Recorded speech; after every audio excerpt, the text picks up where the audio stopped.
అన్నదాత అన్నదాత మీ అన్నదాత చెమటోడ్చి ఆహారాన్నందించే రైతన్నా అనునిత్యం నీ కండదండగా నిలిచే నేస్తం ఎవరన్నా అన్నదాత అన్నదాత మీ అన్నదాత.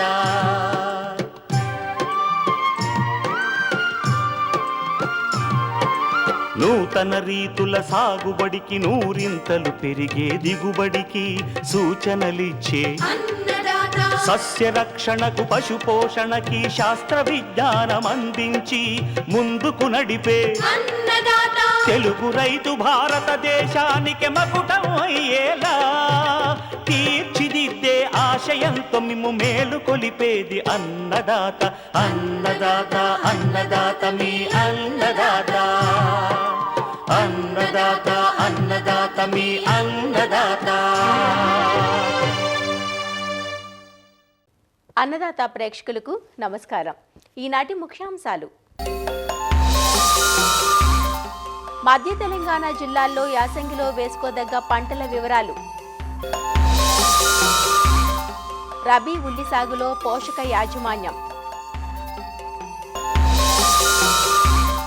రబీ వేసవి వేరుశనగ సాగులో మెలకువలు.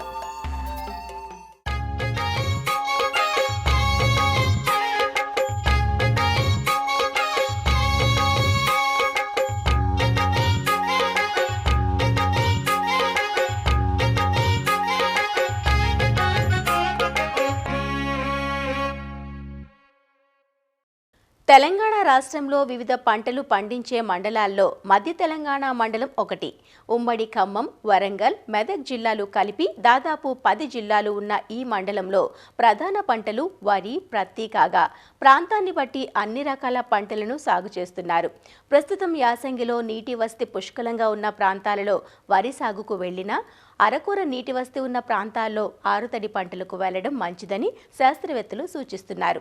అంతేకాదు ప్రత్తికి నీరిచ్చి పంటకాలం పొడిగించకుండా తీతలు తీసుకున్న తర్వాత పంట తీసివేసి ఆరుతడి పంటలు సాగు చేయడం మేలంటూ మధ్య తెలంగాణ మండలంలో యాసంగికి వేసుకోదగ్గ పంటల వివరాలను రైతాంగానికి వివరిస్తున్నారు ప్రొఫెసర్ జయశంకర్, తెలంగాణ రాష్ట్ర వ్యవసాయ విశ్వవిద్యాలయం వరంగల్ ప్రాంతీయ వ్యవసాయ పరిశోధనా స్థానం ఏడీఆర్ డాక్టర్ ఉమారెడ్డి.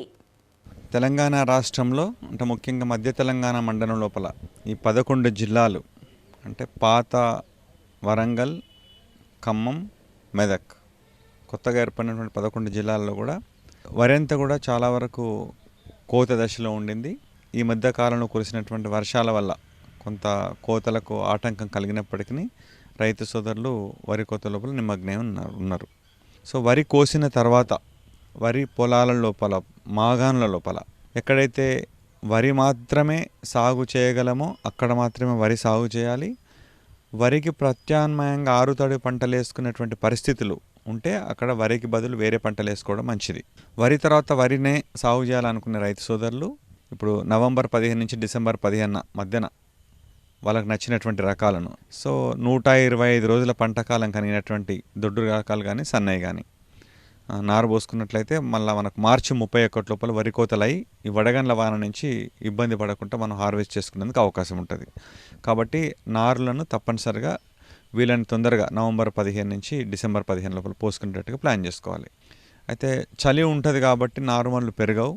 కాబట్టి ఈ నారుమడిని ఒక ప్రత్యేకమైన శ్రద్ధతోటి అంటే మిరప నారుమల్లు ఎట్లయితే పెంచుకున్నారో అట్లా ఎత్తైనటువంటి నారుమల్లను చేసుకొని అంటే మొలిసినటువంటి నారు పైన చలి పెట్టకుండా ఉండడం కొరకు ఈ ఇనుప కుంచెలు కానీ లేకపోతే ఇనుప సువ్వలు కానీ లేకపోతే ఈ వాయిల్ కట్స్ అంటే బరిగల్ లాంటివి చేసి ఒకటి డోమ్ అంటే మనం మోటార్ల మీద ఎట్లయితే ఒక డోమ్ లాంటిది పెడతాం అట్లాంటి డోమ్ పెట్టి దాని మీద ఒక పాలిథిన్ షీట్ పెట్టి సాయంత్రం వేళ లోపల కప్పి ఉంచి నారుమడిని ఉదయం పూట తీసేయాలి మనం. అట్లయితే ఏమవుతుందంటే చలి ప్రభావం నారు మీద ఉండదు. సో కాబట్టి ఒక 25 రోజుల్లోనే ఒక 4 నుంచి 6 ఆకుల వరకు ఉంటాయి. నారుకు నాటేసుకోవడానికి అనుకూలంగా పెరుగుతుంది అది. లేకపోతే మనం నారుమడి మీద శ్రద్ధ చూపెట్టకపోతే అంటే చలి ప్రభావం నుంచి నారుమడిని కాపాడకపోతే అది పెరగదు. అది పెరగకపోయేసరికి మనం నారుమడి 35 రోజులైనా కూడా నాటుక అనుకూలంగా ఉండదు. అప్పుడు పంటకాలం పెరుగుతుంది. మళ్ళీ మనం ఏప్రిల్ లోపల హార్వెస్టింగ్ చేయాల్సి వస్తుంది, కష్టమవుతుంది. సో కాబట్టి నారుమలను ప్రత్యేకంగా పెంచాలి, చలి ప్రభావం లేకుండా చూసుకోవాలి. అదేవిధంగా కొంచెం పశువుల ఎరువు కానీ గొర్రెల ఎరువు లాంటివి ఉంటే పోస్తే మంచిది నార్మల్లో. అదేవిధంగా నీళ్ళను కూడా సాయంత్రం పూట పెట్టి పొద్దున్న పూట తీసేసేటట్టుగా. భాస్వరాన్ని కూడా కొంచెం మోతాదుకు మించి నార్మల్ వేసుకుంటే మంచిది. చలి ఉంటుంది కాబట్టి జింకు ధాతు లోపం ఉంటుంది. జింకును కార్బనిజం ప్లస్ M45 కానీ ఇలాంటి వాటి ఉండేటి కల్పించి చేసుకుంటే ఈ తెగుళ్ళ ప్రభావం కూడా ఉండదు నారుపేడ పైన. ఇవన్నీ చేసినట్లయితే మనం సకాలం లోపల నాట్లు పెట్టుకోవచ్చు. తద్వారా మార్చి 31 లోపల వరి కోతలు చేసుకోవచ్చు. ఇది వరి సాగు చేసే రైతులు. కొన్ని ప్రాంతాల లోపల వరికి బదులు వేరే పంటలు వేసుకునేటువంటి రైతులు దాంట్లోపల మాత్రం మొక్కజొన్న లాంటివి కానీ లేకపోతే పొద్దుతిరుగుడు కానీ మినుములు కానీ ఇలాంటి పంటలు వేసుకుంటే మంచిది. తప్పనిసరిగా వరి తర్వాత వరి సాగు చేయడం అనేది అది ఏ రకంగా చూసినా కూడా మంచిది కాదు. కాకపోతే పొలం లోపల బాగా తడి ఉంటుంది, ఆరదు పొలం, నీళ్ళు ఎప్పుడు వస్తూ ఉంటాయి అనుకునే సందర్భాల్లో మాత్రమే వరి సాగు చేయాలి. ఇక విత్తనాల విషయంలో కూడా మీరు ప్రస్తుతం వానాకాలం లోపల పండించిన రకం 125 రోజులది కనుక మీ దగ్గర ఉంటే దాన్ని మంచిగా ఆరబెట్టి దాని మొలక శాతాన్ని పరీక్షించుకొని మళ్ళీ ఆ రకాన్ని పెట్టుకోవచ్చు. మీరు చాలా వరకు నిద్రావస్థ ఏం లేవు మనకు ప్రస్తుతం సాగులో ఉన్న రకాల లోపల. ఒక జర్మినేషన్ టెస్ట్, ఒక 100 గింజలు మనం మొలకకు పెట్టినాం అనుకోండి, ఒక 80 పైన మొలిచినాయి అనుకోండి, మీరు ఆటోమేటిక్గా నారపోసుకోవచ్చు. మీరు మళ్ళీ మీరు అది అమ్మేసి మళ్ళీ మీరు మార్కెట్లో కొనాల్సిన అవసరం లేదు. అంతేగాని వానాకాలంలో పెట్టిన రకం యాసంగిలో పెట్టొచ్చా పెట్టరాదా, ఇదే సీడ్ వాడొచ్చా, ఇట్లాంటి అనుమానాలు అవసరం లేదు మనకు. పోయిన వానాకాలం లోపల మనం quality seed at every village అనే పద్ధతి లోపల జయశంకర్ వ్యవసాయ విశ్వవిద్యాలయం వారు మీకు చాలా గ్రామాల లోపల కొంత నాణ్యమైనటువంటి విత్తనాన్ని ఇచ్చి ఉన్నారు. సో ఆ రకాలన్నీ కూడా మీరు ఇప్పుడు యాసంగిలో పెట్టుకోవడానికి అనుకూలంగా ఉంటాయి. అంటే 1537 కానీ 961 ఈ 2 రకాలు ఏదైనా సరే మీకు వస్తుంది. అదేవిధంగా నెక్స్ట్ ఇంపార్టెంట్ క్రాప్ కాటన్ రైతు సోదరులు చాలామంది ఈసారి వర్షాల వల్ల మరియు ఇతర కారణాల వల్ల కాటన్ క్రాప్ కొంచెం ముందుగానే కంప్లీట్ అవుతూ ఉంది. సో ఎక్కడ ఇంకా కాటన్ క్రాప్ పత్తి ఏరకపోతే దాన్ని తొందరగా వేరుకొని దాన్ని టర్మినేట్ చేయాలి, కంప్లీట్ చేయాలి కాటన్ని. ఇంకేమాత్రం పొడిగించినా కూడా తర్వాత గులాబీ రంగు పురుగు ఆశించి మనకు నష్టం వస్తుంది. కాబట్టి పత్తి పంటను మీరు వెంటనే తీసేస్తే మంచిది. దాని ప్లేస్ లోపల పెసళ్ళు కానీ లేకపోతే మొక్కజొన్నలు కానీ జొన్నలు కానీ లేకపోతే జనవరిలో సోయింగ్ చేసుకోవాలనుకుంటే నువ్వులు కానీ ఇట్లాంటి పంటలు ఆలోచించుకున్నట్లయితే మంచిది. అంతేగాని క్రాప్ను మళ్ళీ ఎక్స్టెండ్ చేయడం అనేది మంచిది కాదు. సో అది కూడా పత్తి రైతు సోదరులు కూడా పత్తిని తీసేసి దుక్కులు చేసుకొని వేరే పంటలు వేసుకునే దిశగా రైతులు ఆలోచించినట్లయితే మంచిది. ఈ రకంగా వరి మరియు పత్తి సాగు చేసే రైతులు ప్రస్తుతం కొన్ని యాజమాన్య పద్ధతులు పాటించి వచ్చే పంటకు సన్నద్ధ అవడం అనేది చాలా మంచిది. ఇప్పుడు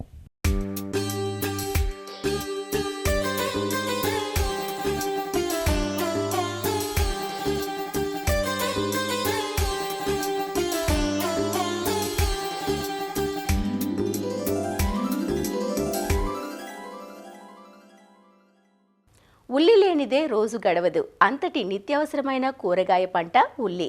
గుండె జబ్బులకు దివ్య ఔషధంగా, శరీరంలోని కొలెస్ట్రాల్ని తగ్గించడంలోనూ ఉల్లి కీలక పాత్ర పోషిస్తుంది. కంటికి, జ్ఞాపక శక్తికి, జీర్ణక్రియకు ఎన్నో రకాలుగా ఉపయోగపడుతుంది. ఉల్లిని ఖరీఫ్, రబీ, వేసవి ఇలా 3 కాలాల్లోనూ సాగు చేసిన రబీ పంటలో పాయలు నాణ్యంగా ఉంటాయి. దిగుబడి కూడా అధికంగా వస్తుంది. ఉల్లిని రబీ పంటగా అక్టోబర్ నుంచి డిసెంబర్ మధ్య నారు పోసుకొని నాటుకుంటారు.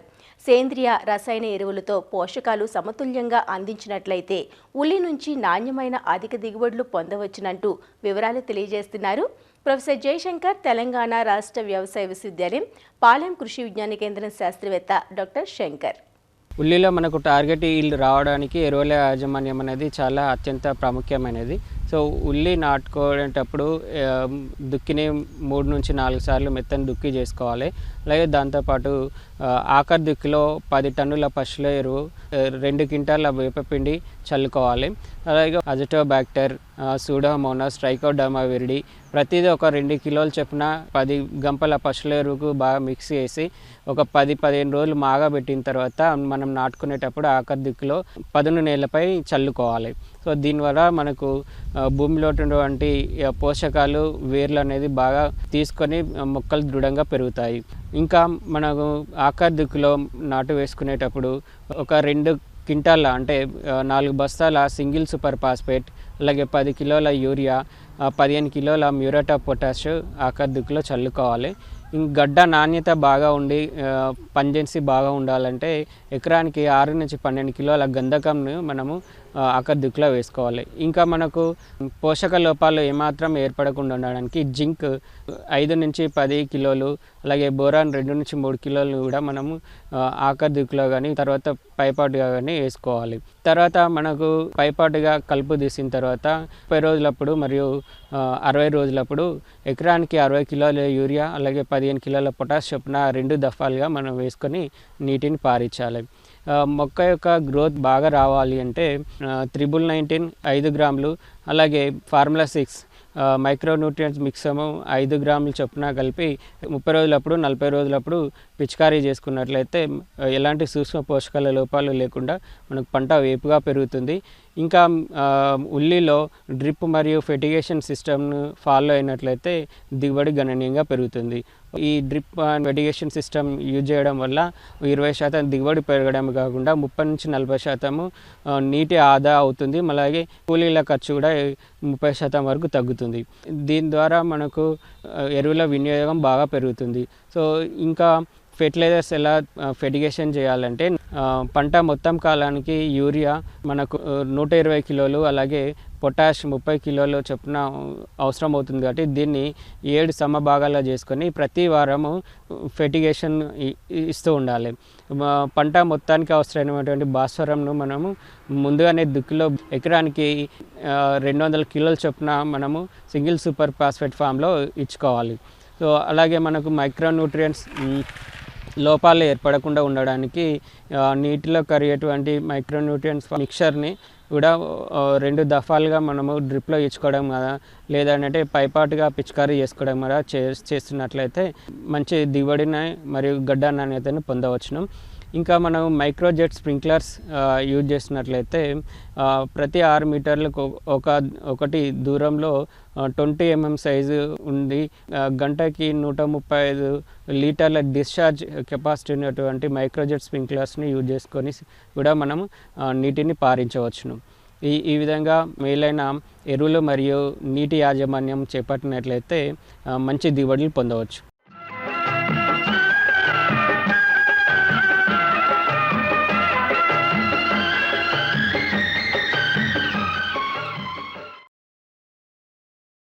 అన్నదాత టోల్ ఫ్రీ నెంబర్ ద్వారా పంటల సాగులో రైతులు లేవనెత్తే సందేహాలకు దృశ్యరూపం మీకోసం. కుసుమ సాగు చేయాలనుకుంటున్నాం, సాగు వివరాలు తెలియచేయండి అంటూ అడుగుతున్నారు సంగారెడ్డి జిల్లా మునుపల్లి నుంచి రాజు. ప్రస్తుత పరిస్థితుల్లో మనకి ఈ కుసుమ పంట అనేది చాలా ముఖ్యమైన నూనె గింజ పంట. మనకు ముఖ్యంగా ఎక్కడైతే నల్లరేగడి నేలలు ఉన్న ప్రాంతాల్లో కుసుమ పంట సాగవుతుంది. నల్లరేగడి నేలలతో పాటు ఎక్కడైతే నీరు నిలబడని నేలలు, దాంతోపాటు బలం కలిగిన ఎర్ర నేలలు అయినా కానీ నీటి సదుపాయం కలిగిన ఎర్ర నేలల్లో కూడా మనము ఈ కుసుమ పంటను సాగు చేసుకోవచ్చు. ఎక్కడైతే ఈ యొక్క అడవి పందుల బెడద కానీ, కోతులు కానీ ఇలాంటి బెడద ఎక్కువగా ఉన్న ప్రాంతాల్లో, ఏజెన్సీ ప్రాంతాల్లో, గుట్టలున్న ప్రాంతాల్లో ఈ పంటకు ముళ్ళు ఎక్కువగా ఉండటం వల్ల అయితే వాటి నుంచి కూడా తప్పించుకొని మంచి దిగుబడి సాధించుకునే అవకాశం ఉంటుంది. అక్టోబర్ మొదటి వారం నుంచి నవంబర్ 2వ వారం వరకు కూడా ఈ పంటను సాగు చేసుకోవచ్చు. సో ఆ తర్వాత కనుక ఈ పంటను సాగు చేసుకుంటే దిగుబడి తగ్గిపోయే అవకాశం ఉంటుంది.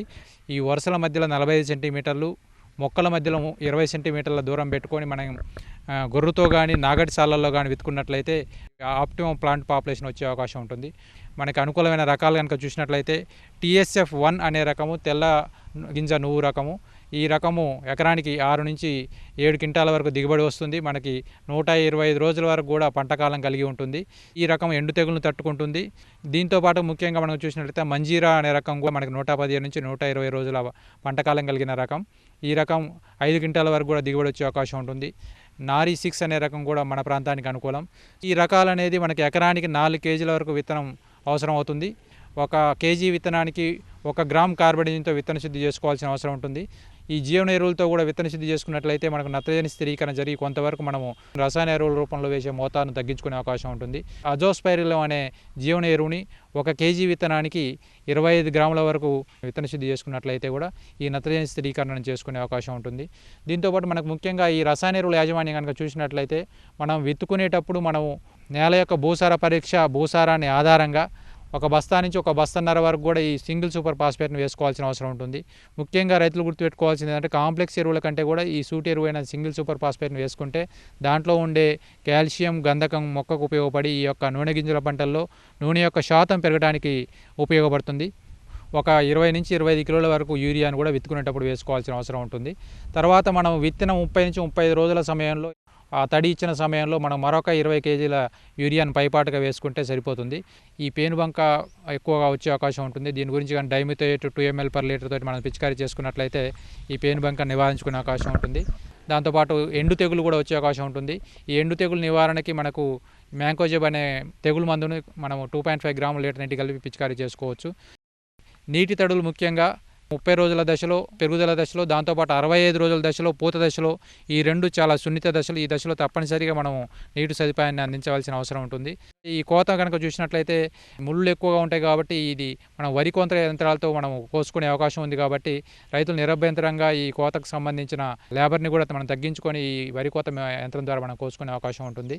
1 ఎకరా వరి పండించడానికి పట్టే నీటితోటి ఒక 4 ఎకరాల వరకు కూడా కుసుమ పంటను పండించుకోవచ్చు. కాబట్టి ఎక్కడైతే నీటి సదుపాయం తక్కువగా ఉండి బోరు కింద వరి వేసే రైతులు వరి వేయకుండా ఈ కుసుమ పంటను వేసుకున్నట్లయితే మనకు తక్కువ పంట కాలంలో మన అధిక దిగుబడులు సాధించుకునే అవకాశం ఉంటుంది.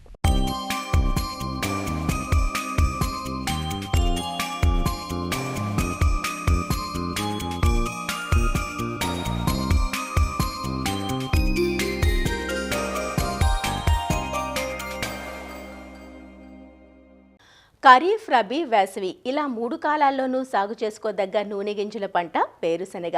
ఖరీఫ్ కంటే రబీ, వేసవి కాలాలలో అధిక దిగుబడితో పాటు గింజ నాణ్యత, నూనె శాతం ఎక్కువగా ఉంటుందని ఈ కాలాల్లో వేరుశనగను ఎక్కువ విస్తీర్ణంలో సాగు చేస్తుంటారు. కోస్తాంధ్రలో రబీ, వేసవి పంటను రైతులు నవంబర్ 15, డిసెంబర్ నెలాఖరు వరకు విత్తుకుంటారు. చీడపీడల బెడద కూడా రబీ పంటకు తక్కువే. వేరుశనగ నుంచి ఎకరాకు 20 నుంచి 25 క్వింటాళ్ల అధిక దిగుబడులు పొందే అవకాశం ఉన్నప్పటికీ రైతులు చేపట్టే యాజమాన్య లోపాల వల్ల దిగుబడులు తక్కువగా ఉంటున్నాయి. సాగు చేసే ప్రాంతాన్ని బట్టి రకాలను ఎంపిక చేసుకోవడం, విత్తన శుద్ధి, కలుపు యాజమాన్యం, పోషక యాజమాన్యం సక్రమంగా పాటిస్తే ఆశించిన దిగుబడులు పొందే అవకాశం ఉందంటూ రబీ వేరుశనగ సాగు వివరాలను తెలియజేస్తున్నారు ప్రకాశం జిల్లా కందుకూరు కృషి విజ్ఞాన కేంద్రం సీనియర్ శాస్త్రవేత్త మరియు అధిపతి డాక్టర్ ప్రసాద్ బాబు.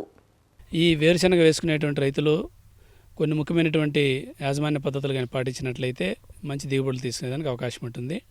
ముందుగా వేరుశనగ విత్తుకునే రైతులు నూతనంగా విడుదలైనటువంటి మంచి దిగుబడినిచ్చేటువంటి రకాలను ఎంపిక చేసుకోవాలి.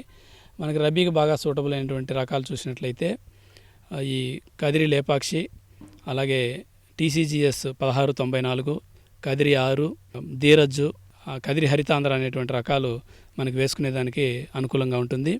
ఎకరాకి ఈ వేరుశనగ విత్తనాలు 60 నుంచి 75 కిలోలు మనకు అవసరం ఉంటుంది. ఈ విత్తే ముందు తప్పకుండా రైతులు విత్తన శుద్ధి అనేది చేసుకోవాలి.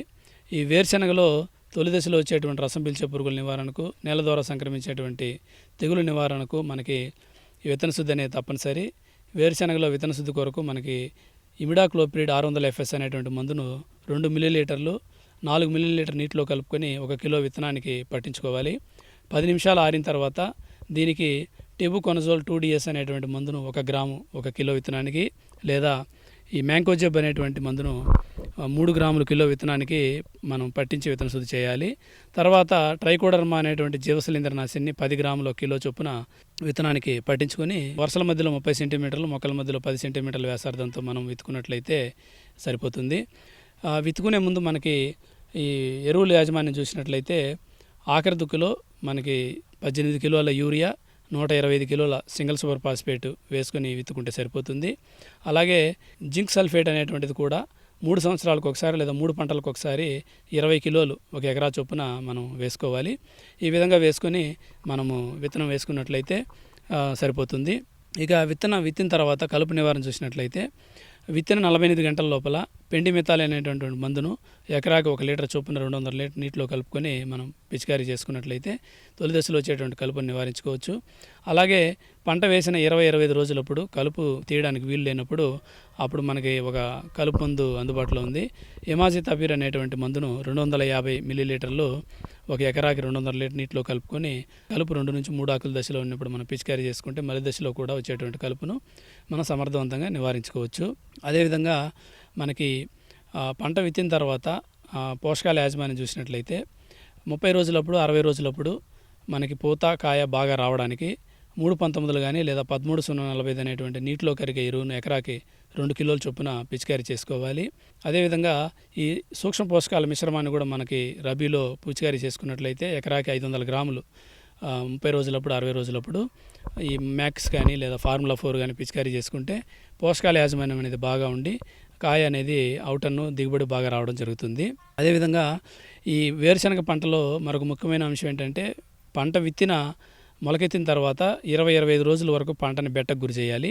ఆ మధ్యలో తడి అనేది ఇవ్వకూడదు. ఒకేసారి 25 రోజులప్పుడు కానీ 30 రోజులప్పుడు కానీ తడి ఇచ్చినట్లయితే ఈ బెట్టలో ఉన్నటువంటి పంట ఒకేసారి పూతకు రావడం జరుగుతుంది. తద్వారా కాయలు అనేది ఒకేసారి వృద్ధి చెంది కోతకు అనేది ఇబ్బంది లేకుండా ఉంటుంది. తర్వాత 35 రోజుల నుంచి 40 రోజులప్పుడు పూత నుంచి ఊడలు ఎప్పుడైతే దిగుతూ ఉంటాయో అప్పుడు ఎకరాకి 200 కిలోల జిప్సం అనేటువంటి ఎరువును చల్లుకొని అంతర్సేద్యం చేసుకున్నట్లయితే దాని ద్వారా ఈ జిప్సంలో ఉండేటువంటి కాల్షియము సల్ఫరు మొక్కకి బాగా అంది కాయల యొక్క నూనె శాతం కానీ కాయల యొక్క ఐటన్ కానీ బాగా పెరిగి దిగుబడి అనేది పెరగడం జరుగుతుంది. ఈ విధంగా మనకి పోషకాల యాజమాన్యం అనేది చేపట్టుకోవాలి. ఇంకా తర్వాత మనకి ఈ సమగ్ర సస్యరక్షణలో పురుగు తెగులు యాజమాన్యం చూసినట్లయితే దీంట్లో ఆశించేటువంటి ముఖ్యమైనటువంటి పురుగులు పచ్చ పురుగు, లద్దె పురుగు, ఆకుముడత ఈ సమస్యలు ఎక్కువగా ఉంటాయి. వీటికి సమగ్ర సస్యరక్షణ చర్యలైనటువంటి చుట్టూ 4 వరుసలు జొన్న కానీ సజ్జ కానీ వేసుకోవడం, అలాగే ఈ పంట విత్తిన 20 రోజులు 30 రోజులప్పుడు ఈ లింగాకర్షక బొట్లు అనేది ఎకరాకి 10 చొప్పున పెట్టుకోవాలి. రసం పీల్చే పురుగుల నివారణకు పసుపు రంగు నీలం రంగు జిగురొట్టలు అనేది ఎకరాకి 25 చొప్పున పంట కంటే 1 అడుగు ఎత్తులో పెట్టుకోవాలి. అలాగే పంట విత్తిన 20 రోజు 30 రోజులప్పుడు వేప నూనె 500 మిల్లీలీటర్లు ఎకరాకి పిచికారీ చేసుకోవాలి. ఇంక తర్వాత మనకి తొలి దశలో వచ్చేటువంటి ఆకుమచ్చ తెగులు, మలి దశలో వచ్చేటువంటి ఆకుమచ్చ తెగులు 2 ఉన్నాయి. ఈ నివారణకు మనకి 400 ml హెక్సోకొనజోల్ కానీ లేదా 200 ml ప్రొపికొనజోలు లేదా 400 ml మనకి టెబుకొనజోల్ అనేటువంటి మందును పిచికారీ చేసుకున్నట్లయితే దీన్ని మనం సమర్థవంతంగా ఆకుమచ్చ తెగులు నివారించుకోవచ్చు. ఇక తర్వాత ఈ వేరుకుళ్ళు తెగులు, కాండంకుళ్ళు తెగులు కూడా ప్రధానమైన సమస్యలు దీంట్లో. దీని నివారణకు మనకి తొలి దశలోనే పంట విత్తేటప్పుడే దుక్కిలోనే మనకి ఈ ట్రైకోడర్మా విరిడే మరి ఒక 2 కిలోలు 100 కిలోల పేడ ఎరువు ఒక 10 కిలోల వేప చెక్క కలుపుకొని ఎకరా పొలంలో మనం చల్లుకున్నట్లయితే ఇది మనం ఈ వేరుకుళ్ళు కాండంకుళ్ళు తెగులు మనం నివారించుకోవచ్చు. ఈ వేరుకుళ్ళు కాండంకుళ్ళు వైరస్ తెగులు మన ఈ తామర పురుగుల ద్వారా వ్యాప్తి చెందుతూ ఉంటాయి. దీని నివారణకు మనకి తామర పురుగులను రాకుండా చూసుకోవాలి. మన పంటలో ఈ వైఆర్బామ్ అనేటువంటి కలుపును లేకుండా చూసుకోవాలి. అలాగే ఈ తామర పురుగుల నివారణకు ఈ నీలం రంగు జిగురొట్టలు అనేది ఎకరాకి 20 చొప్పున పంట కంటే 1 అడుగు ఎత్తులో అమర్చుకోవాలి. తొలి దశలో వేప నూనె అనేది పిచికారీ చేసుకోవాలి. తర్వాత ఈ తామర పురుగుల నివారణకు మనకి అసిఫేట్ అనేటువంటి మందును 300 గ్రాములు లేదా ఫిప్రోనిల్ అనేటువంటి మందును 400 మిల్లీలీటర్లు లేదా మనకి డైఫెన్తురియాన్ అనే మందుని 250 గ్రాములు అవసరాన్ని బట్టి మందులు మార్చి 200 లీటర్ నీటిలో కలుపుకొని మనం పిచికారీ చేసుకున్నట్లయితే ఈ తామర పురుగులు మనం సమర్థవంతంగా నివారించుకొని వైరస్ తెగులను కూడా మనం తగ్గించుకోవచ్చు. సో ఈ విధంగా సమగ్ర పోషకాల యాజమాన్యం, సమగ్ర సస్యరక్షణ చర్యలు మనం వేరుశనగలో చేపట్టినట్లయితే రబీలో మనకు మంచి దిగుబడులు తీసుకునేదానికి అవకాశం ఉంటుంది. మరిన్ని విభిన్న అంశాలతో రేపటి అన్నదాతలో మళ్ళీ కలుసుకుందాం. నమస్కారం. అన్నదాతలు తమ సందేహాలు, సమస్యలను 1800-425-4085 టోల్ ఫ్రీ నంబర్లో ఉదయం 10 నుంచి 11 గంటల మధ్య పని దినాలలో సంప్రదించగలరు. ఈ కార్యక్రమాన్ని యూట్యూబ్లో www.youtube.com/అన్నదాత ఈటీవీ లింక్ ద్వారా వీక్షించవచ్చు.